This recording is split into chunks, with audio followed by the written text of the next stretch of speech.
was in the same program while he was there. But I was on JV and freshman league. Just for fun, Nate. So we're talking to these coaches.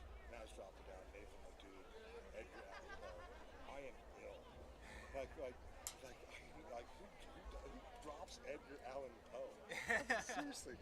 But I remember him being a baller. Remember Haas? Yeah, and then he went on to Army. And then he had a little brother, Christian. You played at Pima Community?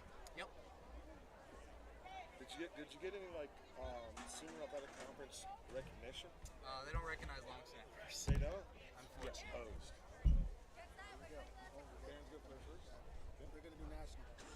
We're covering national anthem, okay, guys? Nice. Yep, we need the shot. They turn around, we want that shot. So I want you with the drum major's 50-yard line would be the 54-yard line. Right there. Ladies and gentlemen, will all please rise and welcome your 2022 band for our national anthem.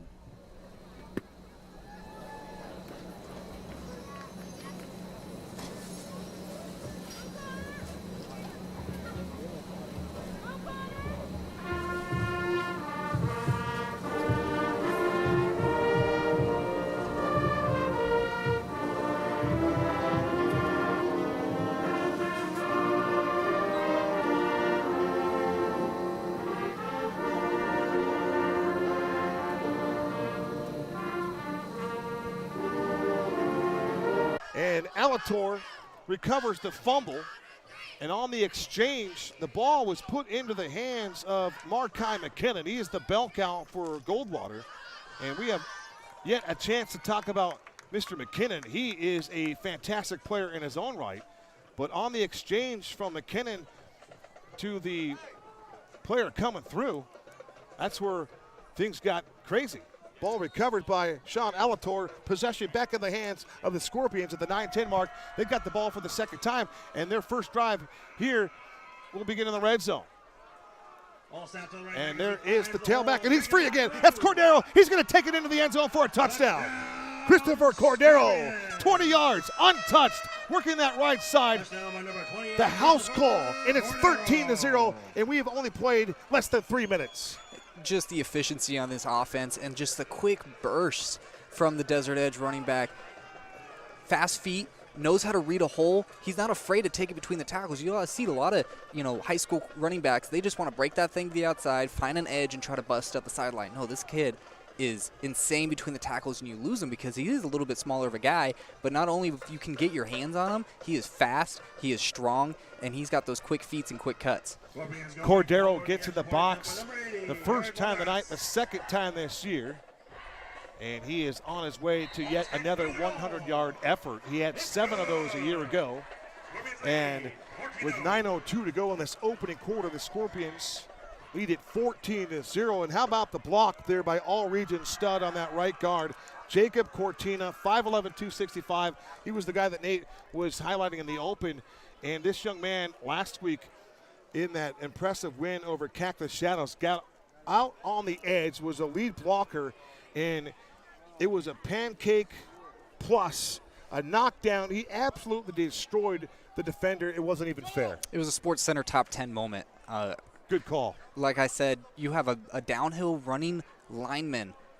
You see linemen in the box. You don't see him pulling out and taking on your safety head on. As a safety, there's only one thing you can do is to take out that lineman, and hopefully there's somebody there behind or nearby that can make that tackle. Because if you let that lineman continue running downfield, he's just going to be paving away. Desert Edge in 2 snaps, Nate, have scored 2 touchdowns and 2-point-after tries. They lead it 14-0, and the Bulldog offense isn't necessarily set up to get into a track meet. They like to run it out. They don't want to pound it. They want to take some time off the clock. This ball there is kicked, sails out of bounds, far sideline. It will go inside the 20-yard line. That will be a procedure penalty against Desert Edge.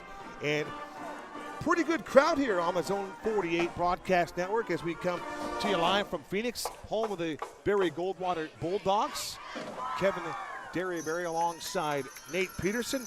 Nate, my guy from Arizona Christian University. And boy, the Firestorm had a tough opening week loss to Texas Wesleyan, and they're going to have to get things turned around in a hurry, Nate. Exactly. It's always tough starting week 1 against your own section opponent or your own conference opponent. Yes. It's very difficult because, A, there's not much, film out on, your conference opponents, players that are bringing in, players that are returning. And, you'd really like to start week 1 out on a non-conference win. Snap back to Drank, and Drank gets rid of the football into the hands of Osiris Rodriguez. And Osiris Rodriguez gets absolutely decleated by the secondary of the Desert Edge Scorpions. Yeah, I would really look for Goldwater here to find things that they're comfortable with. Routine misdirection handoff, last possession resulted in a one-play fumble. You're really looking and leaning on your veteran guys to give you some positive plays here. Rodriguez with just one. They go back to the tailback, Markai McKinnon. McKinnon, 18 carries, 179 yards, a couple of touchdowns last week in the 49-7 drilling over the Deer Valley Skyhawks. Trying to go back to that previous play. We were trying to find it on replay. We're still looking for it. I want to say that was Trayshawn Ladile on that last play that absolutely blew up the ball carrier. So we'll give McKinnon a gain of 2. 3rd down and 8 from the 37-yard line. Snap is back. They run it again on the inside, and there is very little to work with. As guys are slapping each other around right there on the trenches, some physical play. Rodriguez, again, the ball carrier, and some big dudes in the middle. One of those guys getting it done is Isaias Swindle. They call him Swin. He wears number 99. He is a dude in the middle, and he can clog things up. Just look at that size among those defensive linemen, 99 and 92, Alator and Swindle, 6'3", 215 for Alator, and then Swindle, he too is another big man. Exactly, and this Desert Edge defense is staying extremely disciplined. The wing tee and the single wing tee, it's a dying breed. Not a lot of coaches run anymore, but when you run it efficiently and against a team that is not disciplined, you can have success. Look at Georgia Tech for years and years. The military academies for years and years have had success running this offense when you run it correctly. Goldwater here is having some issues, and Desert Edge is doing a very good job staying disciplined on the misdirections and the end arounds and making sure they stay in their keys and they stay home. Nate, speaking of doing a very good job, how about that punt by Angel Garcia? Nice punt there to kick it away from the return man, all-region return man at that, and Andre Gibson. So nice job by Frank Lott's football team to flip the field in special teams. Now they're going to have to play a little defense here, and they're going to look for a way to slow down this Scorpion offense, and that will be a challenge for them. But I like the idea here of just kicking the ball away, and they have a chance to flip the script here. Perhaps they can get a turnover of their own and get right back in this ball game. Snap back to Melender. Gets the ball in the hands to his tailback. He's free. That's Cordero. And Cordero is going to get to that second level after about a 6-yard gain. It gets drilled from the secondary. Nice work out of that secondary position, out of a safety spot. It looked as though that Alex Nepper was one of those guys in the vicinity, and maybe Osiris Rodriguez also there, a two-way player for Rodriguez. Yeah, that had a home run potential all over. The safety came down, looking to break down and make a tackle, and actually slipped in his breakdown, but luckily that Desert Edge also had slipped on that, and minimal gain. Rodriguez had a 65-yarder last week. Big play again as they work the ground, and the Goldwater defense standing on their head. Shooting the gap was Dylan Hayhurst. All 5'7", $185. Well, that's super sophomore. The linebacker taking on the ball carrier, and advantage, in this case, the Bulldogs. Huge third down here. Hayhurst getting it done. Pick up a couple of yards. 3rd down and 3 yards from the 27-yard line of Desert Edge. Possession play. 3 wide receiver package to work with for Melender. He works out of a pistol. They run it to the left side. And once again, there's a hole for Christopher Cordell. Then he's got 1st down yardage and more. Flag on the play. Flag on the play. Penalty marker comes in from the secondary. That's a gain unofficially of about 13 yards for Cordero. A 3rd down carry on 3rd and 3. And he moves the pile. And that should be a chain-moving catch, Nate, unless you see a penalty that would bring this back. And it could very well be a penalty up front against the Squirps. Looking like a block or a holding call on the block there on the outside receiver on number 18, Dylan Carrier, listed as a tight end on our sheets here. It's going to come back to a 3rd and short. Great block by the tight end, or by the tight end outside there on the receiver position. But you got to learn and know when you let go of your defender. When you see the ball carrier shoot past you, you have to either continue driving him. You can't reach outside, otherwise they're going to call it. 14-0, 5:22 to go, opening quarter. Working left to right, the Scorpions will be pushed back after they got a 13-yard run from Cordero. So again, it's a possession play. 3rd down, they will call it 4. Melender has Johnny Arvile to work with on the near side. In the slot to the right is Vinny Mansfield. He has a 38-yard touchdown reception early in this first quarter. On the far side is Gavin Parks, the all-conference. Looking like a little bit of a referee miscommunication. They threw the flag at the bottom of your screen and they picked it up, waved it off, and we got 3rd down here again. Dylan Carrier, the tight end in the backfield. Melender in the pistol formation. Behind him is Christopher Cordero, and now we get more whistles again as the Bulldogs will make some changes, and it appears as though that Frank Lott's going to want to take a timeout. As Nate indicated, this is a huge play with 5:03 to go in our first quarter. It's a 14-0 ball game, and Frank Lott wants to get things together as he took the timeout. And if the Bulldogs can get a stop here, they got a chance to get their offense back on the field and try to find some rhythm on the other side of the football. Exactly. I mean, this 3rd down could definitely dictate this entire first half here. It's kind of strange to say with, half of the first quarter still to go in the entire second quarter, but the way the game has gone, the quick strike ability by Desert Edge, if Goldwater cannot get off the field here, you're looking at potentially changing your entire offensive approach for Goldwater going forward. How difficult is that, Nate, when you look at it here and you figure out we got 3 quarters to go and we're already scrapping the game plan? It's all about how you start the game. They didn't start the game very well. They've already turned the ball over once. Their offense is not designed to play from behind. Right. Goldwater, that is. Their offense is designed to chew clock, tire out defenses, and go for 15 to 20 play drives that end in touchdowns after. Defender, but then the Bulldog defense just grabbed Melender in the middle of the field and stood him up. Outstanding open field tackle and to slow him down. Yeah, you see one of Coach Carter's there on the sideline. He's yelling at Melender.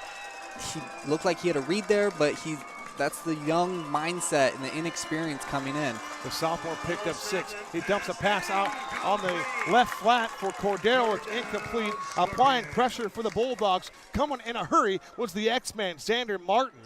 Martin, 6'2", 185, a defensive end, applying the pressure there, Nate. You really like seeing Melender there stay in, knowing that he has his running back on that wheel, taking the hit, just lofted it just a little bit too far there for his running back. You'd probably see that they're going to foul that play away and use it later in this game, I guarantee it. 3rd and 6 from the DE 44-yard line. 3 down linemen and more delays here, more whistles from this AIA officiating crew. The head linesman indicates that it was a procedure penalty against Desert Edge. And this is something, if you're the Carters and you're thinking about, you're preparing your team, and you could look at this game and you could maybe say, hey, it could very well be a trap game, but you still have to do what you do. Desert Edge football needs to do what they do well. That's play penalty free, run the football, block, put a man on a hat, and take care of the football. Oh, yeah, composure and discipline is huge no matter who you're playing. Precisely. You can get stuck in a trap game, but as long as you maintain your composure and discipline and just play your game and go with the game plan, you shouldn't have any issues. Melender from his own 39-yard line. Rifles a pass over the middle field. The ball's going to be caught in stride. That is Mansfield once again as he dodges a tackler, and then they take about 3 more Bulldogs to bring him down with a frozen rope from Melender to Vinny Mansfield. Roving over the middle of the field, he hit him perfectly timed in that seam route. It's such an encouraging sign seeing a young quarterback there make those rhythm throws. It's very much a rhythm route. It's an 8-yard post, 8-yard deep slant right over the middle to your slot receiver. You love seeing him make those throws on time on big downs. unofficially a 31-yard pass play. Melender to Vinny Mansfield. 1st and 10, Edge from the Goldwater 30-yard line. Snap back, shotgun formation for Melender. Surveys in the middle field, goes for the deep ball in the end zone. The ball's going to be caught for a touchdown. Gavin Parks hauls this one in 30 yards away, and the Scorpions on the scoreboard again at the 3:18 mark of this opening quarter. They now have forged ahead 20-0. And how about the quick strike ability of Hezekiah Melender? Melender doing what he does, just the quick strike ability, the quick release. It doesn't help that Goldwater's getting zero pressure in that backfield. He's able to sit back there, set up camp, and scan for receivers that are getting open. As soon as that receiver broke on his post route going to the back of the end zone, Melender knew exactly where he needed to put it. Shoot for that back line and hit your receiver in stride. That's exactly what he did. Beautiful play, beautiful setup, and just perfect execution. How about 3 catches for 90-plus yards for Vinny Mansfield in the opening quarter? Wow. The point after try by Eric Balderas is good. 21-0 with 3:18 remaining in this opening quarter. And for a team that scored an awful lot of points last year, how about 424 to 210? The Squirps were a plus 214 offensively on their schedule one season ago. This is a team that is, they have prolific playmakers, and the offense and the scheme and the spread offense is impressive. It's high octane. It's very difficult to stop teams that run a spread that have so much speed and space. The spread, it does exactly as it says. Spreads out the defense, creates holes in zones. It creates mismatches against linebackers on receivers, linebackers on running backs, and it puts defenses in very particular situations where it's either you need to put an immense amount of pressure on that quarterback, which Goldwater has shown that they can do and affect Melender, but if you don't, you just sit back and let the offense spread you out. Balderas ready to kick. Molina back deep. This one goes over his head. It bounces on the 6-yard line, and it will carry him all the way into the end zone. That's another touchback for Eric Balderas. And for Desert Edge, they'll set up defensively at the 20-yard line, and that's where Brody Drank and the Bulldogs from Goldwater High School will try to get back in this game, trailing by 3 touchdowns and 3 extra points. Yeah, if I'm Frank Lott of Goldwater here, I'm just on that kick return alone, I'm going out there to my kick returner, Carlos Molina, and telling him that he needs to field those balls. I know exactly what Desert Edge is trying to do. They've kicked that deep right corner every single kickoff. One of them's got out of bounds. The other 3 have gone into, or the other 2 have gone into the end zone. One of those balls is going to check up, and it's going to create a mad dash for who's going to get the ball on the 10-yard line. Eventually, that could very well happen. You talk about them setting it up. All right, Drank's going to carry it himself, and he's got nowhere to go. Meeting him in the backfield was Isaiah Beckford. Beckford had a sack last week, 6'3", 215 for the senior, and he's getting back in the backfield, and that's a TFL for Mr. Beckford. You really, what Goldwater's trying to do here, they're trying to find some sort of success on the ground through the run. That is their identity, is run between the tackles and just push for 3 or 4 yards. What they're really trying to do here, down 3 scores, is set something up deep. Let their quarterback air it out. He only has 5 attempts so far in the season, but that's for 88 yards. Pretty darn good average there. They run it again, and they try the right side. They're trying to work behind Chris Barton, 5'8", 235, who's a sophomore.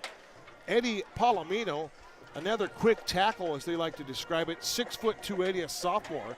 Javion Witt, a 5'9", 260-pound sophomore as well. And then Carlos Pedregon, he is their dude, another powerful guy up front. Their center is Ian Collins. So they've got some guys up front. They just have to deal with this really, really impressive and a lot of athleticism and a ton of size by Desert Edge. No doubt, and as Desert Edge's offensive line is getting great push against Goldwater's defensive line, the script is flipped on this side. Drank gets the snap. He throws on the run. He throws on the near sideline, and the ball will be caught by Evan Mackmer.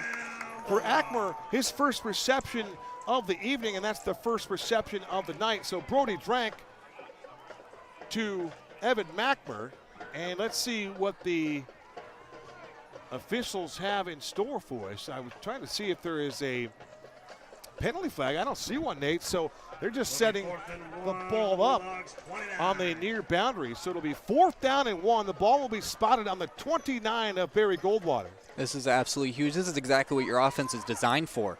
Get this 1 yard, run between those big guards and that big center and just get a push. Get this 1 yard and get a drive starter going. Markai McKinnon needs to touch the football. Snap is back, and I don't think he got it. I don't think so either. Working the left side was Markai, and McKinnon was stopped short. And the Scorpions deny on 4th and 1. They get the stop, and they also get a turnover on downs, and they get the rock one more time, and they get the football in the hands of Mr. Melender for the 4th time of this opening quarter, and it's 21-0. Down a distance and situation, Desert Edge is very disciplined. They shot the gap. They knew exactly what was going to happen. It was going to be a sneak right at the middle. Call me a little old school, but that's why I don't understand. Also in on that special teams tackle, that's the 2nd time tonight. He's starting free safety. You can see him out there wearing number 11 with the long sleeves and the white gloves. 28-0, 63 seconds to go, and the Bulldogs are backed up deep inside their own territory. They'll work from the 7-yard line, working right to left, and they'll work to Markai, takes the snap. They hand it off, and there's nothing doing at all. Liddell makes the tackle. Rodriguez, the ball carrier, no gain. Some of the Goldwater fans here starting to get a little bit, I would say frustrated, if you will, with the score. It's another balmy evening here in Phoenix. And it is early, but you can make a case that Desert Edge just has more dudes. No doubt. They have the depth. It's a very storied program over there that the Carters are able to run so efficiently. And over here, Goldwater, they're just trying to tread water at this point. They're trying to find anything that is going to work. They get it on to McKinnon. McKinnon tries to find the corner, pick up any kind of positivity yardage-wise, and he'll have a yard, maybe 2. And our first quarter will come to a close here in Phoenix as the Bulldogs from Barry Goldwater High School trail it here at home 28-0 as the Scorpions from Desert Edge, with that top rank in the 5A conference, lead it here in this one. Our first 12 minutes are ancient history. We'll take a break, and when we come back, more Thursday Night Football on the Zone 48 Broadcast Network.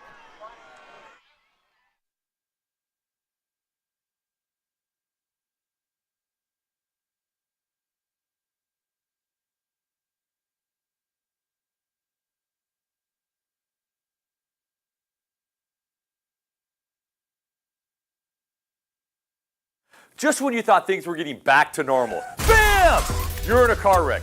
Now what? Call Lerner and Rowe, and we'll take you from wreck to check as quickly as possible. Lerner and Rowe is the way to go. Call 977-1900. Inside us all beats the heart of an athlete, determined to succeed.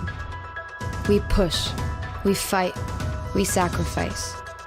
Sometimes we fall short. Sometimes we just fall. But we get back up, stronger than before. This is more than a game. This is our goal. You know the best thing about Raising Cane's? Well, we have fresh, never-ever frozen chicken fingers. We also have extra long crinkle-cut fries. Then there's our crisp coleslaw and Texas toast. And, of course, you can't forget about our totally craveable cane sauce. But while all those things are definitely tasty, the best thing about Raising Cane's is simple. We don't make it until you're ready to eat it. Raising Cane. Enjoying the sweet sounds of the Barry Goldwater Band, their pet band. Rendition. Again, our festivities here tonight. You really look for Goldwater here to find something to the air. They've one completed pass out there the outside. You're really looking for something to spark this offense. It has the capabilities and the potential to break big runs, but you have Desert Edge's big, hefty defensive line really clogging up that middle. They run it, working the right side for Goldwater. And Markai McKinnon, not much doing there. Good help. Again, a flock of white jerseys get to the football. That'll force a 4th down. It'll be 4th down. Now you really put your punter at a disadvantage. He's kicking or punting with his heels in the end zone against a very athletic special teams and Desert Edge. Coach Carter was talking about he has guys that are thrilled to play special teams. They live for it, and this is where those guys make opportunity. This is where you put film out there. I would not be surprised to come after this right now. I've been impressed with the energy on and off the field by the Carters. And this is a right-footed punter. This is Angel Garcia into the hands of Gibson. Gibson looks for a block to the far side of the field. And this one's coming back. 40, 30, 20, 15, 10, 5. Touchdown. Unofficially a 48-yard return for Andre Gibson, and this one's coming back. That one happened right in front of us, Nate. You and I could be officials for this, but how about Andre Gibson? I don't even think he turned on the jets. He got to the corner, big hole on that right side, and he just coasted up the sideline. Unfortunately, it's not going to hold up. Yeah, they're probably going to call an illegal blindside block here, and I'm really on the fence on the legitness of that call. You really don't want to see, especially in high school, players just colliding into other players that are defenseless. My understanding is that an illegal blindside block, you as the blocker have to be facing the opposite end zone for it to be considered an illegal blindside block. The punt coverage player did not see the blocker coming, and I can understand why the referee needs to throw that ball or that call. But at the same time, you see the explosiveness of Desert Edge once again. And like you said, I don't even think he kicked it in the 3rd gear. He strided that one out because he knew he could. It kind of had that look of a crackback and the effect of a crackback. And it could very well have been a crackback, and it was effective that way. But like you point out, in the officials' eyes, they see it one way, and they've got to protect everybody on the field. So we'll go back to work here for Mullender. He'll work from the 42-yard line this time. They go to Cordero. Working right, breaks for that secondary. He's still on his horse, and he's free again. There he goes. He's loose. Cordero's going to go, and he's going to take it into the end zone for a touchdown. My goodness, I don't think I've seen a running back this year or even last year with just the pure vision. He had arms draped over him. He had players trying to make arm tackles on him, and he just finds a way to stay just far enough away and find that seam. Christopher Cordero, a 58-yard touchdown run. I don't think CC was touched. You talk about a jitterbug. You talk about a football player that has uncanny footwork. We saw it right there in Christopher Cordero. Last week we were looking for an NFL comp on a back or a college back against Texas Wesleyan Caesar. Darren Sproles comes to mind. This young man here, exact same. For Cordero, he's a Darren Sproles knockoff, and this kid is talented, folks. Oh, yeah, definitely somebody you're going to be seeing play at the next level. He just has the intangibles, things you can't coach, the vision, the burst of speed, and just the shiftiness. It's so hard to defend, especially as an inexperienced team, an inexperienced defense that is trying to make a play, and you just can't get your hands on them. Gavin Parks, the holder on that last point after try by Balderas. Cordero, a 58-yard touchdown run. He now has 2 touchdowns in this football game. Our new score with 10:57 to go to the break. It's 35-0, and I will have to double check. I believe the AIA running clock rule begins at 42.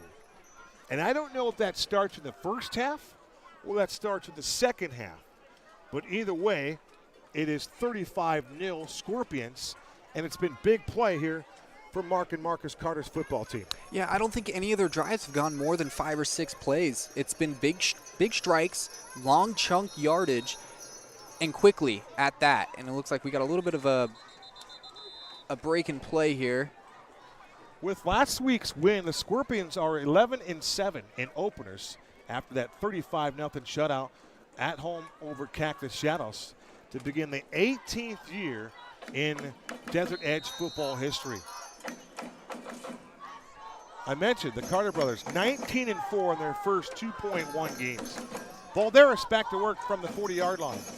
Looking like Goldwater has switched up their kick returners too. They pulled Molina up, and they're still trying to find something in that deep right corner. I'm not sure if they're just trying to push him and funneled that kickoff team into that corner to prevent any sort of return. As we've seen, they've done a fantastic job, or they're really looking for that ball to check up. Looks like Molina was pulled, and if I get a number check on that, it looks like number 16 It was Davion Jackson was the return man, and the Balderas kick angled towards him, but it sailed out of bounds. Procedure penalty. That means that the Bulldogs and quarterback Brody Drank will begin this drive at the 35-yard line. And Nate, if you go back just a couple of sequences here for Goldwater, their best drives have begun at the 35 after those miscues on the kickoff. So 65 yards away, they got a chance to put some points on the board. Exactly. That's the second legal procedure call that they've had, but their just offense is not finding any success up the middle. You're looking at this point to find some sort of trap play, some sort of outside zone run. You have a little bit of speed on this offense. The biggest thing, though, is you have to find a way to use that speed. I would really love to see Goldwater to find a way to put this ball in the air, find some way to just get a first down. One first down. That's all you need to get a drive started and find some confidence in yourselves, because right now, I don't think Goldwater has much confidence. Down 35-zip early in the second quarter, they're struggling. Brody Drank eaten up with the backfield. Nice open field tackle, a TFL for Isaiah Beckford. Snap back to Drank. He wants to throw this time. He rifles a pass near side, and the ball is caught on the boundary. And taking for first down yardage is Evan McMurray, his second catch of the game. And how about the idea that Nate just asked for, the pass play? He got it. But look at this again. How about the rope? Nice velo on that pass. Good delivery of the football, and McMurray doing the rest. The little yards after the catch, Nate. Yeah, the opportunities have been there. They use a jet sweep to bring that high safety down to play that run, and then just hit a 10-yard curl on the outside. Real easy, great hands there by the receiver, and the opportunity to get a little bit of yak. That yards after catch is what they're really looking for. Unofficially Drank. How about Osias Rodriguez getting the ball? And he runs out that right side into the second level, and he was free until the edge secondary, Andre Gibson, came over for a touchdown-saving tackle. That is the standard of the wing T offense there. Use that motion, use that misdirection, and get players flowing to one side, and then you hit them towards the next, and you break off 20-yard runs like that, and that's what this offense is made of. Pound, pound, pound, break one. Rodriguez unofficially a gain of 22 yards. He's the motion man here. They fake it him. Drank wants to throw. He throws to the tight end. The ball's going to be caught inside the red zone around the 15-yard line. He got popped there out of the secondary there by Vidal. But a nice throw by Drank. Throws it over the middle, and catching the football was Xander Martin, the tight end. A 47-yard catch in last week's game, his first catch tonight. It's really good to see, the big boy getting some play in there, especially over the middle, and against this Desert Edge defense that has pitched a shutout right now. You would not expect to see big plays happening like this at this point. I don't know what's changed for this offense, but it's good. Drank to Martin for 15 yards, 1st and 10. First time tonight that the Bulldogs are knocking on the door. They're in the red zone, and they're trailing 35-0 with 9:14 to go to the break.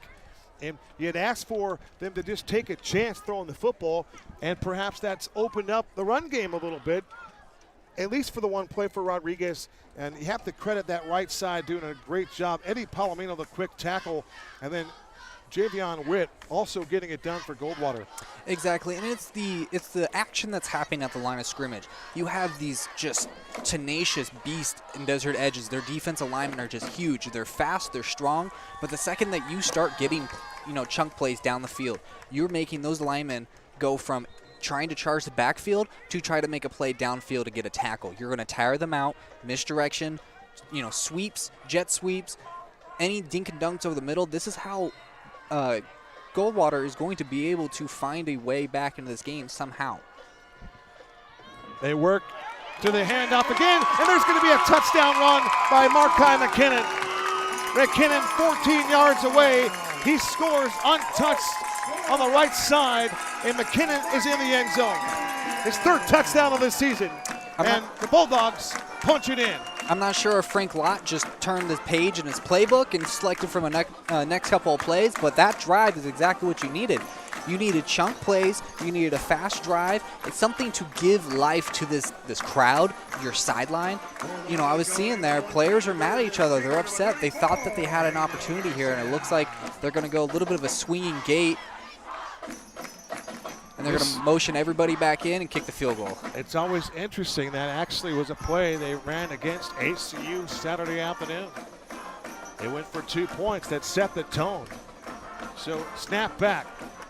The Drank holds, and the kick by Angel Garcia is right through the goalpost. 9:08 to go till halftime. Our new score: Scorpions 35, Bulldogs 7. Brody Drank found his wide receiver, Evan McMurray, for big-time yardage. He found his tight end over the seam in Xander Martin for big-time yardage. And then they finally opened things up enough, and they put the ball in the hands of their playmaker, Markai McKinnon. He took it in from 14 yards away, and that's how the Bulldogs scored. Seemingly in about 5 plays, they marched unofficially 67 yards to pay dirt. And we have a brand new ball game. Exactly. It was beautiful execution. I really hope that Frank Lott there pulls out the trusty old highlighter and highlights those plays. Those were money plays. Those were successful plays that the offense was comfortable with. They probably ran thousands of times throughout this offseason in practice through summer ball and spring ball. And now they have an opportunity to put points on the board and life back into this beautiful stadium. Former Alhambra Lion head coach Frank Lott, now the head coach for the Bulldogs. Coach Lott is the 10th head coach in Goldwater history. He succeeded Doug Provenzano. And now this Goldwater contingent making some noise. And they go to Angel Garcia. Swings it right leg through it. A deep kick. It'll be Gibson from his own goal line. Gibson to the 15, the 20. With a bolt of speed. Gibson is going to go. He has one man to beat. That's the kicker to the 40, 30. Makes a man miss. Still on his feet to the outside. 20, 15, 10, 5. Touchdown! Andre Gibson, 99 yards, coast to coast. Pay dirt pops. That's a touchdown for Andre Gibson. If we run that one back, you can see this kickoff unit for Goldwater were not disciplined. They didn't stay in their lanes. Kickoff is all about coverage, staying in your lanes and making sure that every lane has been accounted for. Because odds are someone's going to give up a block, they're not going to get the right angle, and you're going to make just the routine tackle. But on this, you just saw he went straight up the middle. Straight up the middle, and then just right up to the outside to avoid the kicker. They didn't stay in their lanes, and great blocking execution there by Desert Edge. Special teams is such a huge opportunity for momentum swings. Goldwater just stole a little bit of momentum from Desert Edge, and what did Desert Edge just do? Just stole it right back. They snatched it right back. That is a huge pendulum swinging type play. Balderas back. On the hold this time will be Deshaun Warner. Warner's a big dude. Snap back, holds down the Balderas kick is on its way, and the kick is right down the middle. 8:49 to go to the break. Our new score, Desert Edge 42, the Bulldogs from Barry Goldwater 7. For Goldwater, they went 3-2 on their home turf last year. So their first year with this brand new turf, they go 3-2, and you kind of get the feeling that they do play better here at home, and you see that a lot. There's something about home cooking, right, Nate? Exactly. It's just a comfortability feeling. You don't have to travel. You know where everything is around you. You have all your facilities here. You have your team here, your crew, and playing at home is always great. The downside of playing at home is sometimes you get too comfortable, and I feel like Goldwater here may have gotten a little bit too comfortable. They got a little bit too generic, a little bit too vanilla, and they didn't keep Desert Edge on their toes, because Desert Edge, you need to make sure that just the explosiveness that they have, you have to make sure that they stay on their toes and stay unaware of what you might be doing. Nate, that last player that got the shoulder shimmy from Andre Gibson was Carlos Molina, went to special teams. He's having himself a challenging night. 42-7, Edge with the lead. Balderas to kick it off. Reese back deep. It's going to be Jackson from his own 10. And Jackson to the 12, and that's it. He gets popped on a special teams play. Leading the way for the Scorpions was Jamar Beal Goins, the 5'11", 165-pound sophomore, getting it done. First man down there, and what an open field tackle. If you're ever wondering, how do I make a college team? How do I make a high school team? Right there, that's how you make a team. You go out there every day in practice when they run kickoff and punt, punt return, kick return, and you make and find a spot on a special teams. And if you can make plays on that special teams, they're going to find you a spot in that starting rotation. Brody Drank back out there to take the snaps for Frank Lott, a team that went 4-6 last year. They finished 3-3 in the 5A North East Valley. Ground game again, working the left side. Their bell cow is Markai McKinnon. If they could somehow find a way with the rest of this game plan to get McKinnon 15 to 20 touches, mixed in with a little balance in that pass that we talked about on the last drive, you have a chance. Oh, yeah. I would really love to see them, find some way to motion him out to the outside and let this quarterback just absolutely unload on a deep ball to him. See if who wants to make a play at this point, because odds are Goldwater, they're not going to win this game. It's early, but odds are they're not going to win this game. Now you're looking for film. Find a way to find people who are going to make those plays to put you in successful positions. Drank is going to be sacked on the play. That was Isaias Swindle, number 99, to get there and send the quarterback and put him on his back. Swin, they call him. Clock continues to roll. 7:40 to the intermission. 42-7. It's been big plays all night long. Melender with a 38-yard touchdown pass, a 30-yard touchdown pass, a 99-yard kick return from Andre Gibson,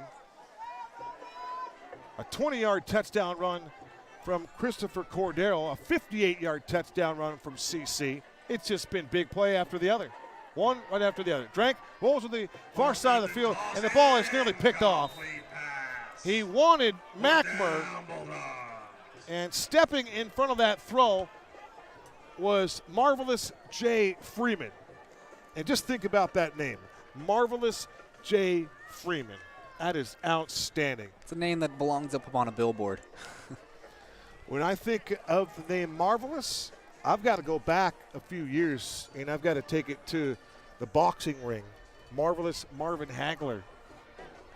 Great fighter from the East Coast.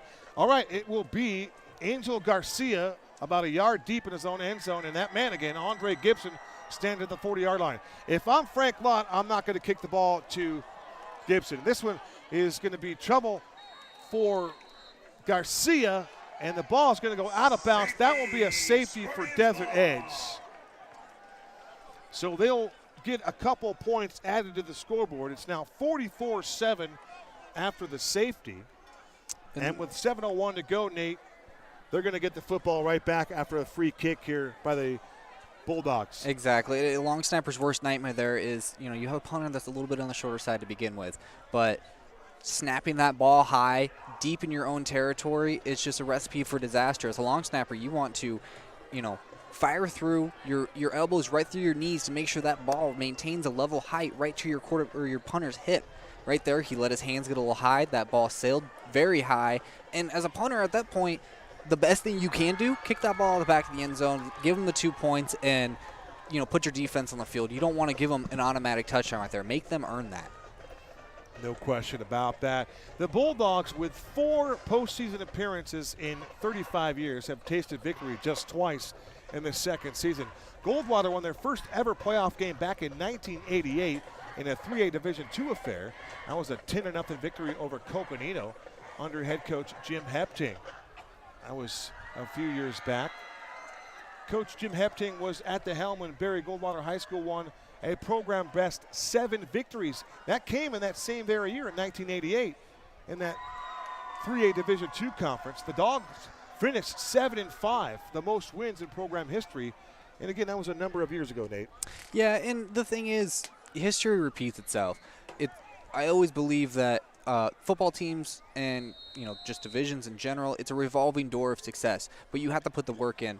Goldwater here needs to develop a winning culture before they can start developing wins. So Gibson on the handoff.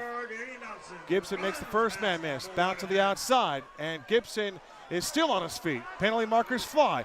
Gibson's free, turning the corner at the 50. 45-40 down the sideline, looking for another block.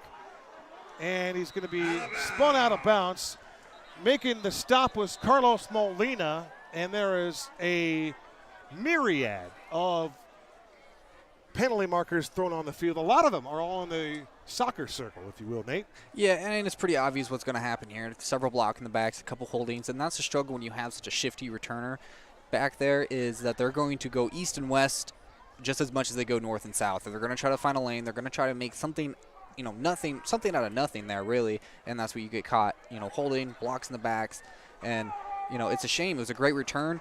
Once again, poor kick coverage there by Goldwater.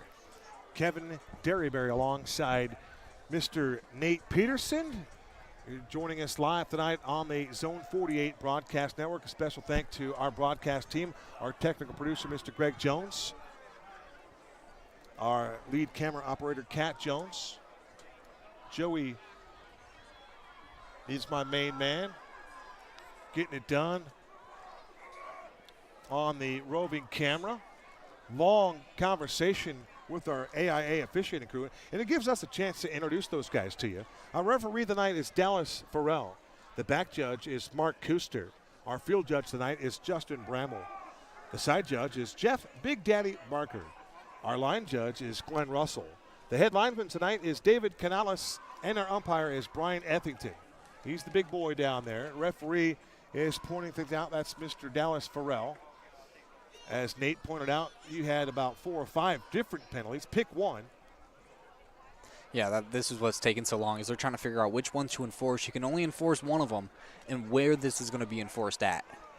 And so you have to know where the foul occurred, because it's more than likely a spot foul. And you get that information, Frank Lott and his staff, and now they are ready to go. Frank Lott joined by J.C. Booty, Jeremy Collins, Michael Dingman, Stephen Edenborough, Rudy Mendez, and Wilbur Rivera round out that staff. And now, with 6:41 to go to the break in a 44-7 ball game, Hezekiah Molender back on the field, looks having a pistol. Back to throw from the pocket, deep ball, far sideline. He's got a receiver there. It's Arvile, caught at the 30. And he'll be taken down at the 25-yard line. Johnny Arvile. Just out there sharing the love. Put a ball out there and just let your receiver run under it.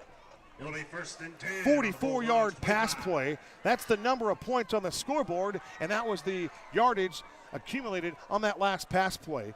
From Molender to Johnny Arvile, 44 yards. And once again, Desert Edge is knocking on the door of the red zone, threatening to score once again.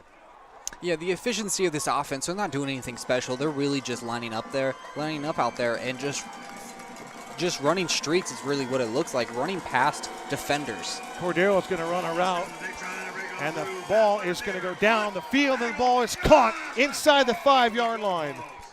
Dylan Carrier receives this one from Molender. Beautifully thrown ball by the quarterback. He has all kinds of time, a quick release, throws a beautiful ball, and he's at all kinds of playmakers. This time it's Dylan Carrier carrying the rock inside the 5. That was a 24-yard pass play. It's 1st and goal to go. That's the first catch of the night for Dylan Carrier. And the ball will be marked on the 1-yard line, 1st and goal to go. Cordero is the deep back. And the pistol works Molender. Molender wants to throw the football. Molender's going to dump it off, and it's going to be caught for a touchdown. A 1-yard pass play from Hezekiah Molender to Dylan Carrier.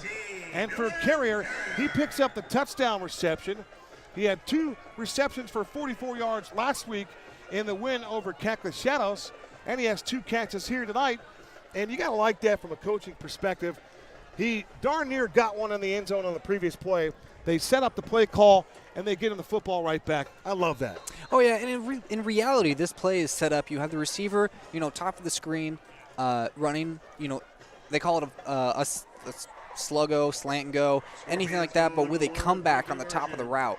And then you just give your quarterback, your young quarterback, options. That's the best thing you can do for a young kid like himself is give your quarterback options, roll him out, let him give the opportunity to run the ball. You have your tight end out there on a flat route, or you give your quarterback, your athletic quarterback, the opportunity to just punch it in himself. Give him options and let him succeed. Gavin Parks with the hold. The Balderos point after try is straight through. 5:59 to go to the intermission. The Scorpions 51 and the Barry Goldwater Bulldogs 7. It will be interesting to see how they set up the running clock from this point. Barry Morris Goldwater, born January 2nd, 1909, lived to May 29th, 1998, was an American politician and United States Air Force officer who was a 5-term U.S. Senator from Arizona from 1953 to 1965, 1969 through 1987, and the Republican Party nominee for President of the United States in 1964. That is indeed the Barry Goldwater, who is the namesake here of this school. So Balderas back on, but what an incredible political figure that Barry Goldwater was in his lifetime. You really look here for the remainder of this game for both teams to find success for next week. Your successes are going to be different. For Goldwater, you're going to be looking here for them to just get something going, something consistent. They've had success, but they need more consistency. And then for Desert Edge, you're looking for some of your younger guys to come in here and show what they can do as well. Barry Nasogny making the nice special teams tackle. Nasogny had a couple of plays last week. A 175-pound senior, wearing number 19, getting to the ball carrier. That time it was Dimitri Reese. 5:30 to go, and we are indeed in a running clock here in this first half. So Brody Drank back out on the football field, and you can tell that the body language of the Goldwater Bulldogs is a little bit banged up here. Their ego a little bit bruised. So they'll work out of the gun for Drank. Rolls to the near side, and he whips a pass out over the middle of the field. The ball's caught. Nice job going to Osias Rodriguez, but you can tell Drank likes to roll to this near side, Nate. He's comfortable rolling to the right, and he's had some success now. That's a third completion rolling to the right. Yeah, give your quarterback Drank a little bit of props, but also a little bit of opportunities for himself to succeed. Give him easy reads, coverage reads. You give him they call it a stick action here. You have an out, you have a streak, and you also have a flat. Let him read that inside key linebacker and the safety dropping down, and just throw the open guy, really. The Goldwater administration and Goldwater band boosters for their continued support. Enjoy the show. Coming down the right field, Columbine is your band ready to begin their performance.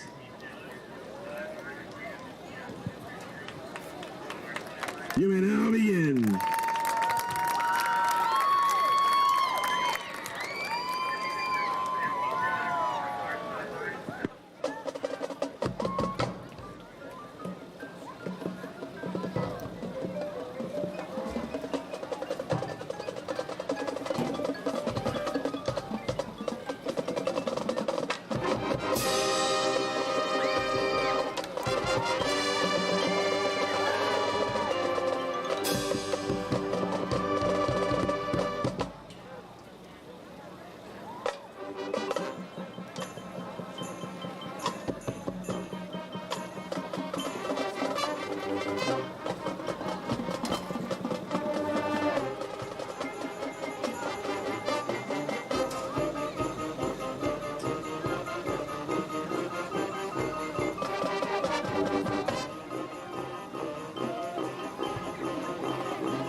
Once again, ladies and gentlemen, that was your 2022 Barry Goldwater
Found some success on the ground, some success in the intermediate passing game, but at the same time, it's just the discrepancy of talent between these two teams makes up for the huge 43-point difference in this game.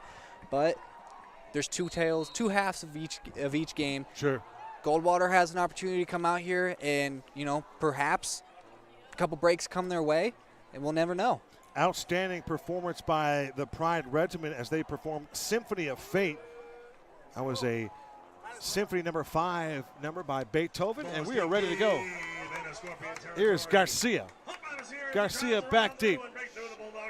His return man this time for Edge on the move is Jamar Beal Goins. And he too, a long strider. And all of these guys for Desert Edge are athletic beings. Yeah, and like we said before, the love for special teams. Goldwater here, they gave up a kick return all the way to the 40-yard line. That was roughly about a 38-yard return there from about the 2. The kickoff coverage team is just jogging down the field. There's no sense of urgency here. That was a 30-yard return by Jamar Beal Goins. If you join us late, Andre Gibson returned one to the house, 99 yards. He also returned a punt, some 65 yards. It was called back. And we will have a new quarterback here to begin the second half and a new tailback as well. First flag of the second half. First, let's get you the quarterback. It is Tyrell Husband. He's the backup. And running with the football was a young man that we just don't have his name, wearing number 30. Not on our roster here for the opening couple of weeks. It's 58-15. Hezekiah Melender with 4 touchdown passes in the first half. One from 38, one from 30, another one from 34. Had a 1-yard touchdown pass to Dylan Carrier. He had big runs from the running back, Christopher Cordell, went for 58 and 20. And the first half, in fact, the first quarter for Vinnie Mansfield, what did he do? 4 for 107 and 3 touchdowns in the first quarter. Just an incredible individual effort there and just a great team effort in the first half. Let's see if it carries over. They'll back him up. Husband to the ground game. They try to break through the Bulldog defense. Hustling, bustling, and sacked down by a Bulldog pack. Count 5 hats there for Goldwater to give up about a 6-yard rush there.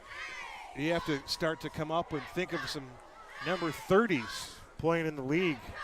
Some reason Frank Gore comes to mind. I'm not sure if that's right on the 30. I think you're looking Frank Gore more of about number 21. 21 at one point, yeah. How about Amon Green? But this guy, not Amon, just a number 30. I know Amon Green wore 30. Out of Nebraska, played for the Packers. And there goes the motion man. In this case, it's Lucas Hill. Hill gets the handoff. Hill to the outside. Hill with some speed, and he's looked like he was going to be nudged out of bounds. He kind of deked it, didn't go out of bounds, and then turned his shoulders up the field and picked up extra yardage. In fact, it might be enough yardage to move the chains as the umpire puts the ball down on the 50-yard line. If he doesn't have the first down, he's oh so close. Yeah, a great opportunity to make it third and manageable. But, a very senior-laden team here with the opportunity to get some touches in a game that is just going to build your confidence, especially as a senior. This is your last ride. Let him crank off a 15-yard run and get the offense moving and get him some more touches out here.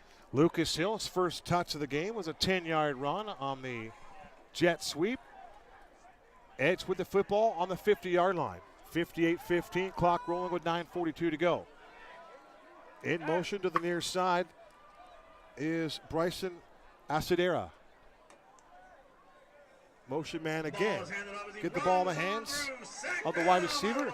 He wears number 14, and fortunately we don't have a 14 listed here for Desert Edge, but at this point in the game, in this type of a score, you're going to have all kinds of guys and numbers and different players in this football game. As Nate pointed out, you want to get out of here healthy. If you're Mark and Marcus Carter, you want to protect the franchise in Hezekiah Melender and company, and Andre Gibson, and Christopher Cordero, and Johnny Arvile, and Vinnie Mansfield, and I'll stop there. Another big run. I'll tell you what, I'll give you a better number. How about Frank Pollard from the Pittsburgh Steelers back in the day. That's probably what we call B-in. That's before Nathan. Yeah, the name doesn't quite ring a bell, but I'm gonna give it to you and trust you on this one. Oh, well, when I'm dropping Edgar Allan Poe from Nemur Hassie days at Cienega, you've got to respect that, right? Exactly, no doubt. Yeah, this man right here, Kevin Derryberry, he definitely knows his football. We're just having fun. I gave Nate some Smarties to say that here. It's 58-15, 8:12 to go, working right to left. That's Tyrell Husband at quarterback, spelling Mr. Melender. Ball is on the 35-yard line of Barry Goldwater. Snap is back, and they run it up the middle, and there's a nice job of defending up front by the interior of Goldwater. Double twos, Osiris Rodriguez, a linebacker and running back, and he just met the ball carrier head on, and that is a heck of a tackle by Rodriguez. Oh yeah, no doubt. And this is a great opportunity. I do not expect the Coach Carters here to just sit back and just let this game play out. They're paying attention to some of these kids that are coming in here and getting an opportunity here, and they're going to look back on this film and see who continued to compete. Just because you're not starting, it's early in the season. 1 and 2 deep are very interchangeable at this point. In other words, there's still some jobs to be decided in the long haul. Oh, another big-time play by Rodriguez. This time Osiris knifing through. He gets the TFL as he takes down the ball carrier. Outstanding defensive play on back-to-back plays for Rodriguez. Osiris flying to the football, taking people out in the backfield. Yeah, you absolutely love to see just still the energy. He gives a little flex to his sideline there, letting him know, hey, this game's not over. I'm not done fighting. I'm still a leader on this team. When my name has the opportunity to be called, I'm going to make that play. And a great opportunity against a big back. I really wish we had a name for number 30. He's not on our rosters here, but he's a big back. He's a bowling ball going between the tackles. He is an absolute load for Rodriguez. Last year, 75 tackles with a TFL. He's matched that TFL here early in this second half. Husband, the quarterback. They run it to the running back again, and Rodriguez is there again. 3 plays in a row for Osiris Rodriguez. The trifecta defensively for Osiris, and he teamed up with his teammate, the defensive end, Xander Martin, and the X-Man, and Osiris Rodriguez got it done as they stretched him out. They strung him to the edge and took him out for a 2-yard loss. Back-to-back TFLs for Rodriguez, Nate. Yeah, Osiris coming in at 5'9", 185. He's not going to just absolutely run over you, but he's going to use your weight against you. Big back, he's going to just hip toss you and make sure that you go down with a little bit of a gang tackle there. Love the hip toss in action. 5:40 to go in the third quarter. 58-15, Scorpions in control. There goes Hill in motion. He gets the handoff this time, looking for a block to the edge. Cuts it back inside of the numbers, and he's going to be stood up around the 30-yard line. That was a 4th down play. And on the change of possession, Barry Goldwater will get it back. Shaken up on the play is Demetrius Reese. Reese was with several of the black shirts over there on great pursuit to the football as they stopped Lucas Hill. Yeah, and there's just a simple little jet sweep. You'd really wish that when he gets to the hashes, that's when he's going to go from, east to west to north and south on that one. But, great opportunity by Goldwater to, get some more touches here. So to begin this third quarter, first bit of action, it's Brody Drank. Rolls to the near side. Drank's pass is going to be picked off and intercepted. For the Scorpions, Alejandro Baca picks it off as he steps in front of a Brody Drank throw. You can see it again here. He is being pressured, and as the pressure was coming, he wanted to put the ball in the hands of Nathan Mello, and you have to credit the defender to step in front and pick that ball off. Yeah, when you got pressure in your face, as especially a young quarterback at this skill level, you really want to put that ball more to the sideline. You saw the receiver have to try to come back for that, and that just gave Bach the opportunity to really run the route for the receiver. There wasn't any sort of deception, nothing that really gave the receiver enough space, and a bad ball placement results in a turnover. And the unfortunate thing for Coach Lott's football team, and now he has to put the defense right back out there again. They'll rush 4 on Tyrell Husband. Hill the motion man. They fake it to him. They run it right up the middle. And falling forward is the tailback. An 11-yard punishing run for 3-0. And that young man delivered a wallop as he was taken to the turf, Nate. Oh, yeah, no doubt. And he runs with his pads in front of him, and that's really what you want to see between with a running back that runs between the tackles, because you're going to be met with contact, but it depends on if you can run through that contact. And this young man, he's proven so far to do so. Johnny Blue Lizarraga paving the way on that right side for Lizarraga, 6'2", 260. He's a junior. This might be part of the twos, Nate. Impressive depth for the Carter brothers here at Desert Edge. 3:46 to go, a timeout taken on the field by Frank Lott and the Bulldogs. It's 58-15. And situations like this, with the game pretty much out of reach, you got your 2s and 3s going in. It's such a great opportunity, especially for linemen, because it's such a mental game being an offensive, defensive lineman, knowing alignments, knowing where you need to be, blocking schemes and such. Being able to get some of these 2 and 3 deep into an actual meaningful game, getting meaningful snaps, that just helps with your depth down the road when you try to make that open division playoff push to go play those, the Chaparrals, you go play the Chandlers, the Hamiltons. You have the opportunity then to have experienced linemen in case somebody goes down. Well, let's look at the Scorpions' upcoming schedule. Of course, Goldwater tonight. They took care of Cactus Shadows already. They're going to play at Highland, the defending 6A state champions a year ago. That's a 5A team playing up in the 6A. You respect the schedule. You love that kind of game, a freedom game. Then they get Ironwood Ridge, Cienega, your stomping grounds. They'll play at Saguaro. They're the defending open division champions from a year ago. They took it on the chin in the opening week. Then you get Verado and then Sunrise Mountain. Of course, you wrap things up with Millennium and your final game with Cactus, who was an open team 1 year ago. So they've got a great schedule, no question about it.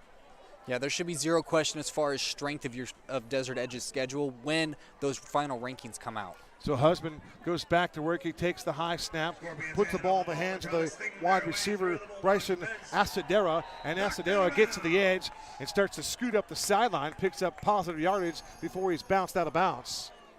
Yeah, I'm really waiting for one of these receivers to take that opportunity on this jet sweep, and once you get to those hashes, put your foot in the ground and go north and west. You have those secondary and those linebacker players running downhill at an angle. The second you change their trajectory, you have home run potential right in the palm of your hand. Looked like Demetrius Reese over there. Demetri Reese running the ball carrier out of bounds. We were talking about Adrian Lara, what a prolific passer he was. 47 games played, 10,652 yards, and count them up. All the touchdowns. 117 touchdown passes for Lara. 41 as a sophomore. So you think about the same position where Melender is, where Lara was a couple years back. And Adrian Lara, as a sophomore, passed for 4,000 yards and 41 touchdowns. As again, the Desert Edge ground game continues to be really, really impressive, just running downhill and really starting to question the will here of the Bulldog defense. Hill is going to be grabbed and thrown out of bounds. Great open field tackle by Marcos Acosta. Marcos Acosta getting it done with great hustle to take out Lucas Hill. It's just a great show of not giving up the edge. As a defense, the second you lose contain and lose that edge, that's when big plays happen. That's what Desert Edge has been taking advantage of all night, is that edge protection, that, the ability for Goldwater to protect that edge, and that time they defended that beautifully. 3 wide receivers, 2 bunch to the short side of the field in a pistol formation. Now the tailback moves to the left side of Tyrell Husband. There goes Hill in motion. He gets the handoff again, waiting for the blockers to set up, looking for the edge, and this time Osias Rodriguez comes in, hunts him down, and takes him to the turf for the kill. How about twos once again, Nate? Big time play, and you have to appreciate the hustle. Yeah, Osiris here, he's getting a great opportunity to put together some really good film, playing sideline to sideline on this. He's playing from the inside and working out and running down ball carriers that by the time they get that ball, they're in a full sprint already. They're not just getting in the backfield. They're in a full sprint, so that's even more work for Osiris, and the fact that he's able to meet him right at the sideline and make the play is amazing. One of the top players in the Northeast Valley, Osiris Rodriguez, all-region second teamer. He is having himself a night, and as Nate eloquently put, he's getting some good film out of this game tonight, playing against one of the top teams in the state in Desert Edge. Tyrell Husband, the quarterback, moved a little bit. They run it again on a handoff. They're going right up the middle. Just a power set. And for the Bulldogs, Debo Robinson right there to make the play. 6'2", 185 for the junior, wearing number 80, Debo. Yeah, and this is also a great opportunity for Goldwater here to get a little bit of film on teams that like to run the spread, same type of teams that are going to be in their section, and they get an opportunity to defend it at a very high level. A Desert Edge team that runs the spread very efficiently, probably one of the more efficient teams in the entire valley, if not the state. They get an opportunity to get an early crack at a team that runs this type of offense. They are definitely very good at their craft. They've been running this spread offense for a couple of years now. And this year, for Frank Lott, they'll be playing out of the 5A Northwest with Willow Canyon, Apollo, one of the top rushers in the state, and Mr. Muhammad, Agua Fria, Ironwood, and, of course, Canyon View. But you look at the Bulldogs schedule, date, with 3 seconds to go in the quarter. They're going to run this off, and we will be moving to the fourth quarter. But they've got Seton Catholic on the road next week. Then they'll play Fairfax at Fairfax. They'll get North Canyon here at Goldwater High. Then they'll be on the road at Apollo. They get Ironwood, Agua Fria, Canyon View, and then Willow Canyon. So for Frank Lott's team, having gone 4-6 last season, they have a chance to win 5, maybe 6 games this year if they continue to take the positives away from tonight's game and some of the tough performances that their kids are playing with. They're playing a really, really good team that's as tough and as physical as they have on their schedule. Exactly, and there's absolutely zero reason for the Bulldogs here to hang their head and feel just frustrated with themselves. Sure, did they have the opportunities? Yes, an early fumble, a turnover on downs, bad and poor field position to start the game really led to them putting themselves in a hole. But at the same time, talking with the Bulldogs head coach before the game, he knew exactly what they were up against, and it's not unexpected for them to have such a score discrepancy here, but at the same time, there's opportunities here to take the good from this. McKinnon having an amazing day on the ground, realizing that you have more of an offense than just running between the tackles. You have an opportunity here. You just have to be able to pull the good away from it. Nate, let's go back to Christopher Cordero, over 100 yards tonight. In fact, it'll be the 8th time in his career. He did it 7 times last year. But here's his game totals last year. He went 2 for 51, then 16 for 63. And this is when it gets interesting. 31 for 180, 20 for 170, 26 for 127, 25 for 217 against Verado. Housed it twice. He had a 3-game stretch where he scored 2 touchdowns in each of the 3 games as Balderos kicks the field goal, and this time it's wide right. And it's no good. A 36-yard field goal attempt for Mr. Balderos is wide right, and the Bulldogs dodge a bullet. 11:47 to go on this change of possession.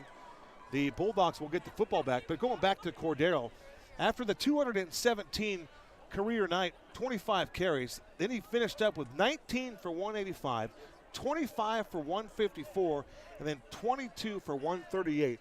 You talk about ramping up and finishing with emphasis. That's what Christopher Cordero did to finish that semifinal season a year ago for Desert Edge. Oh yeah, exactly. Cordero, all it is just about opportunity. Like a game like this, some of these players, these younger players and more experienced players, they show a little bit on film here to the coaches. They're going to get their opportunity just like Cordero did last year. And all of a sudden, a player that's getting 10, maybe 15 touches a game intermittently is all of a sudden the feature player in the backfield, all of a sudden within the matter of 3 weeks. Things can change in a heartbeat in the game of tackle football. You know this as you played in the NAIA, and that is a fantastic conference to play. And direct snap again. They go to McKinnon, and McKinnon Second down. Running the same play that he took one to the end zone some 75 yards later. For McKinnon, he's got 2 visits to the end zone here this evening. He's been the one bright spot. Him and Osias Rodriguez have been absolute outstanding playmakers tonight for Frank Lott's football team. For a school that was founded back in 1986. Their 36th year of playing tackle football. Ground game again, some hesitation, get it to the second level, and kind of gliding through there. It looked like it was Dimitri Reese. And Reese running behind those bigs. We talked about him earlier, Chris Barton, Eddie Palomino, Carlos Pedregon and company. They continue to battle here through the elements, the heat and this talented Desert Edge defensive front. 10:33 to go in this one. Snap back, it's fumbled. The ball is picked up by the quarterback. And in this case, I beg your pardon, the fumble was recovered by Candido Flores. Flores listed as a fullback, 5'8", 160 as a junior. Yeah, games like this, as I see, McKinnon has taken his role now back on the bench. As the time's winding down, giving an opportunity for some other players to get touches. You have McKinnon, who obviously is one of the heart and soul of the Bulldogs, without a doubt. And on the other side, Melinder, he's not playing. He's already done the work that he has to. Both leaders of their team. This is a great opportunity and great test as not only a football player but as a leader, is what you do when your team is up or what you do when your team is down. Dominic Giordano, the ball carrier, 6 foot 215. If you joined us late, Giordano, an all-region offensive lineman last year, dropped 40 pounds in the offseason. Now he's one of their top 2 tailbacks, as there is an injured player for the Bulldogs. First man there for Desert Edge, their athletic trainer. And with this pause in the action, injury timeout. We'll take a quick timeout as well. You're watching Thursday Night Football on the Zone 48 Broadcast Network. Just when you thought things were getting back to normal, BAM! You're in a car wreck. Now what?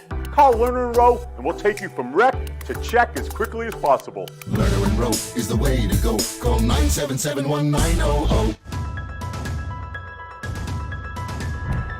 Inside us all beats the heart of an athlete, determined to succeed. We push, we fight, we sacrifice. Sometimes we fall short, sometimes we just fall. But we get back up, stronger than before. This is more than a game. This is our goal. You know the best thing about Raising Cane's? Well, we have fresh, never-ever frozen chicken fingers. We also have extra long crinkle-cut fries. Then there's our crisp coleslaw and Texas toast. And, of course, you can't forget about our totally craveable cane sauce. But while all those things are definitely tasty, the best thing about Raising Cane's is simple. We don't make it until you're ready to eat it. Raising Cane's, one love. Find a location near you by visiting raisingcanes.com.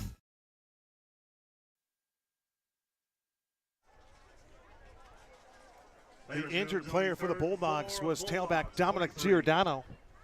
So Giordano, perhaps he was cramping up. He will head over to the table, get a little first aid. There's Rodriguez in motion. Drank to the air. Pass is complete by Reese. Reese splits through a defender and takes it into Desert Edge territory. Gain of 15 yards. Drank to Dimitri Reese. That's a 1st and 10. That's a chain-moving catch. Exactly. It's a great opportunity to just throw another wrinkle for teams who have to defend. You know, you got a wide receiver screen on the outside. You got your corners pulled back. It's definitely a down and distance and defensive alignment play here. Now you got corners played up. This is a great opportunity to just run between the tackles here. Brody Drank going to work out of a pass set. Drank steps in the ball. Down the sideline, wants Reese, and the ball's going to be intercepted. It's picked off by Desert Edge. That's Jamar Beal-Goins. And Dimitri Reese and Beal-Goins were in some combat there down the near boundary. Reese is going to come up a little bit lame here. Perhaps he is cramping as well, Nate, but another turnover here, the second of the game. Perhaps it was the third, but that's an interception that's going to hold, and that's a pick by Jamar Beal-Goins. It's a great job by Jamar there, playing that receiver and using that boundary as a friend.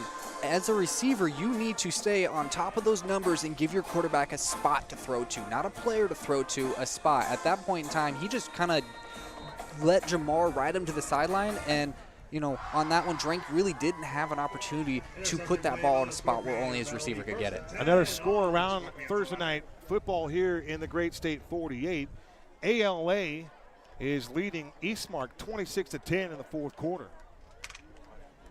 Go to AIA365.com for all your updates and scores. And back to live action with some serious wheels and hustle to the far sideline. That is Goldwater's John Moore with the big-time scoots. And Moore with all kinds of hustle. And if you're the Carter brothers, you're going to have to readjust here for, well, let's just hold on a second here. Hold on a minute. It'll be first Back and up for a 10 moment. on the Scorpions 34. Get to the right roster, because that was Bryson Asadera. Asadera with a scoot, listed as a sophomore, 139 pounds. We'll make it media guide friendly. We'll say Asadera is an even $140. And how about the wheels right there? An 11-yard run on the end around. Yeah, and exactly what I've been kind of preaching on that jet sweep there. Find the top of the numbers, between the top of the numbers and the hash, and get upfield. And that's exactly what he did there. Quarterback hands it off as he tries to run through the Bulldog defense. Caught by a pack of Bulldogs. Sacked Running down. left with a powerful run is 3-0. Second down, Scorpions. All kinds of changes for Frank Lott's defense. Hustling on the field is Zane Thomas. Also checking into this football game is Braden Felsinger. Giving way is Debo Robinson. It'll be second and 2 on the Scorpions. 42. Also sitting down for a moment is Robert Santos, big number 77. Santos plays up front, 5'9", 280. 6:39 to go in the fourth quarter. Snap is back to Husband. They run it again. Here comes the blitz, breaking the tackle and getting free on the left side outside the numbers is the fullback one more time. I say fullback because he's running that way. Yeah, I could not imagine that this kid, big 3-0, I'm not sure exactly what to call, his name, but he's giving a great opportunity to show the coaches what he can do. Meaningful snaps, live snaps, and an opportunity to, bust outside, break it through the middle, and carry defenders. It's a great relief for the starting back. 14-yard run, and that's a chain moving run as well. 6:10 to go. For a swift-moving second half, Nate, that is the slowest running clock in the fourth quarter I've ever experienced. That is a slow-moving 6 minutes to go. It's definitely been a slow burn here tonight. Near side is Asadera. We have a new tailback in behind Husband. Correction, that will remain 30. Quarterback with the ball, hands it off as the Bulldogs chase. Here's Hill on the push pass. Break a tackle, move up the sideline 20, 15-10, finally shoved out of bounds. That was, yeah, that is definitely a new number there. That's why we don't have his name. That's 35, and 35 could very well be a junior varsity player. Let's assume, Nate, that 35 plays at the JV. That young man right there is probably 6 foot, 220 pounds. He's eating good, I can tell you that. And he has some speed to go with that agility that he just showed you right there. Definitely some strength breaking through the arm tackles, but once again, we've been talking about big 3-0 there in the backfield. That was only sprung because he had a leading block there for 35 to whip it around the corner. Desert Edge trying to push it into the 60s. Tailback moves to the left side. Another little push pass in the hands of Lucas Hill, looking for a blocker, cuts it back inside. Hill towards the goal line, he's going to be stopped short. Great effort there by Lucas Hill. He's had himself a fantastic fourth quarter running with these jet sweeps and these push passes. Over there in the neighborhood for Goldwater was Eli Faulkner and friends. Back on is Debo Robinson. 4:39 to go, 58-15. Scorpions in control. The game has never been in question. Yeah, and right here, the Scorpions are doing nothing more than just taking what Goldwater's really giving to them. They're not doing anything fancy. They're just running out off tackle, inside the tackles, and just really just milking this clock, trying to get out of here as fast as possible. They're trying to show Brock Farrell and the Highland Hawks all vanilla ice cream here the rest of the way. Just easy, simple stuff. They go to Hill again. He's going to get to the edge, and he's going to cross the plane of the goal line and score a touchdown. Is Lucas Hill. Penalty marker in the backfield. This one more than likely will come back. Our referee, Dallas Farrell, to make the call, an illegal shift. The preliminary indication against Desert Edge. Clock stops momentarily. 4:06 to go. Yeah. Next week we'll be on the air about 6:45 as the Brophy Prep Broncos will play host to the St. Mary's Knights. We'll have all the action for you right here on the Zone 48 Broadcast Network at, we'll say, 6:45. Kickoff at 7. That game will be broadcast live on the Zone 48 Broadcast Network from Central High School. Clock rolls, 3:45 to go. Hill now is the setback. Check that. They're going to go back to 35. They go to Hill on the same play again, and he's going to race to the corner, and he's going to race into the end zone and score himself a touchdown. No flags this time. I really was feeling for that kid. He, a senior coming to this game, obviously didn't get a lot of the first team touches, but in the second half has the opportunity to make the most of it. Being a senior, he gets into the end zone at least 1 point this year, 1 point in his career. He got the first one wiped away. He said, no, nobody holding, no illegal shifts. I'm getting into the end zone. Great block on the outside. Great way to find the corner and get in there. We've seen the Carters make some calls like that. We commended them for Dylan Carrier's touchdown. It was a 1-yard pass from Melender, but Carrier had set it up, rumbling into the green zone, if you will. It was a nice play for him, and they rewarded him. And then here again, they do the same thing for Lucas Hill. Did all the work to get down there and finally gets the reward. The snap is back. The hold is good from Gavin Parks. And the Balderas point after try is right through the uprights. 2:37 and moving. Our new score. Desert Edge 65. Barry Goldwater, the Bulldogs 15. Yeah, once again, Goldwater just for these next 2.5 minutes, I, as a player, I have been there. I've been part of the blowouts. I've, been part of the team that has put on the blowouts and also received some real good butt whoopings in my day. Biggest thing is keep a level head. Play out the rest of the game. Find something that you as a player want to work on and find a way to be as efficient and execute as well as you can. What was the pinnacle for you, Nate, at Cienega? What was the highest point of the mountain you guys got to? The highest point of the mountain is probably our triple overtime winner over Marcos Deniza my junior year. Okay. Pretty much the entire year I was out with a broken collarbone, actually. Came back for playoffs, was able to be a part of that, witnessed that happen. But I can tell you the next year, Marcos Deniza also put us at our lowest point. I'm trying to think of who the playmakers were for Marcos Deniza. The Padres, they've had a lot of really talented players. Nikhil Harry, who's playing for the Chicago Bears, started his career at Marcos Deniza. And the list goes a lot longer than that. All right, Balderas puts this one in the air. This is Davion Jackson trying to get free, and he can't do it. Too many white shirts closing in on Jackson. One of those white shirts there in a special teams role is Brody Willis. Second time tonight we've called his name on the special teams category. It's 65-15, 2:12 to go. And if you're Frank Lott and the Bulldogs, the idea now is just get out of here healthy. Exactly. And to go back to that kick return, usually simpler the better. You're doing too much as a kick returner. If you're trying to go from one sideline to the other and then try to cut it back, you don't have necessarily the speed, you definitely don't have the angle, and you don't have the blocking. Find a way to put a foot in the ground and just go north and south. 2 minutes left to play, folks. Let's see your boys know you're out there and start hollering for them the last few minutes of game. Love the passion for the PA announcer. Love it, love it, love it. There's Rodriguez breaking free. Osiris to the 40-yard line. And it's finally shoved out of bounds. Great defensive pursuit by Desert Edge linebacker Brian Sims. no quit for Brian Sims, and certainly no quit for Osiris Rodriguez. If I had to give a player of the game award to somebody, it would either be Osiris or McKinnon, but I'm floating more towards Osiris right now.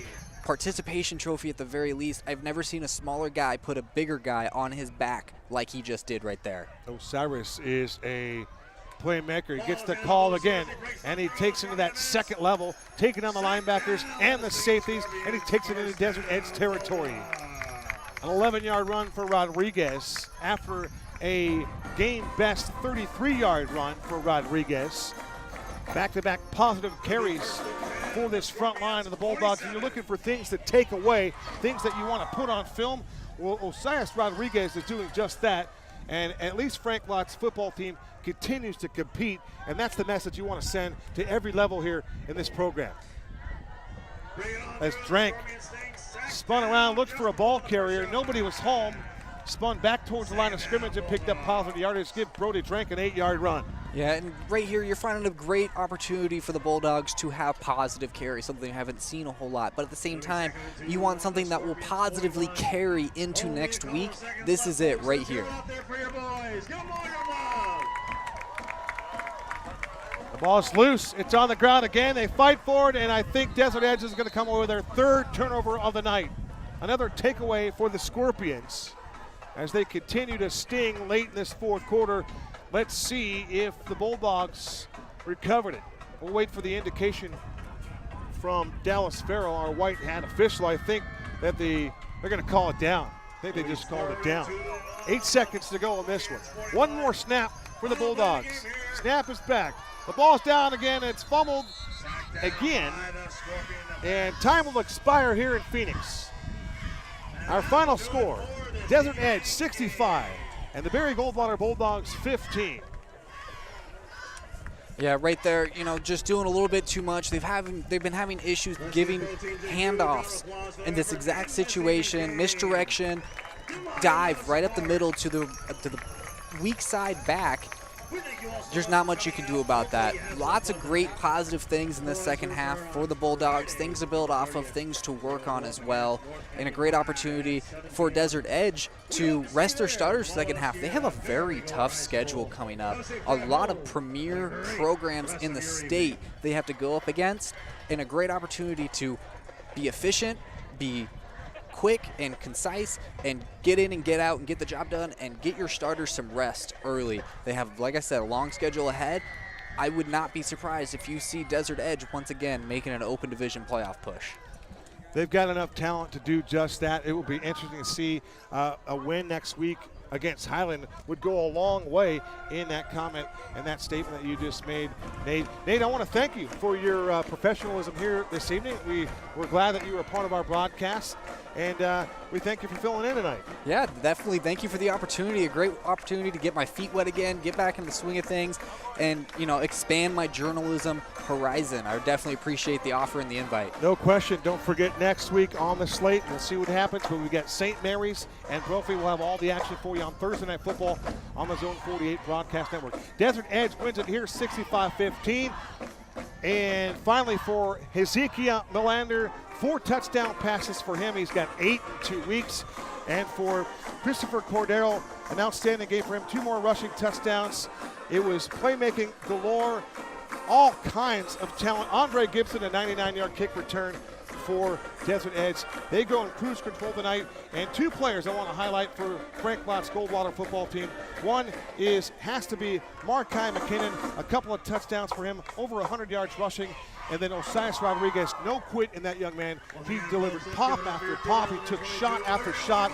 He just played a big man's game, a tough man's game of tackle football here for Barry Goldwater's team. And that is outstanding. For all of our outstanding broadcast crew, for Nate Peterson, my guy, technical producer, Mr. Greg Jones, and everybody on our team, Mr. Joey Baccaro. What's Joe's last name, if you help me out for the last time? My man. Joey. Joey's the best. Joey Mascaro. My goodness. Joey, outstanding job. You'll see his work on ESPN in near time. For everybody here at Goldwater High School in Phoenix. Our final score, Desert Edge win it 65-15. Until next time, so long.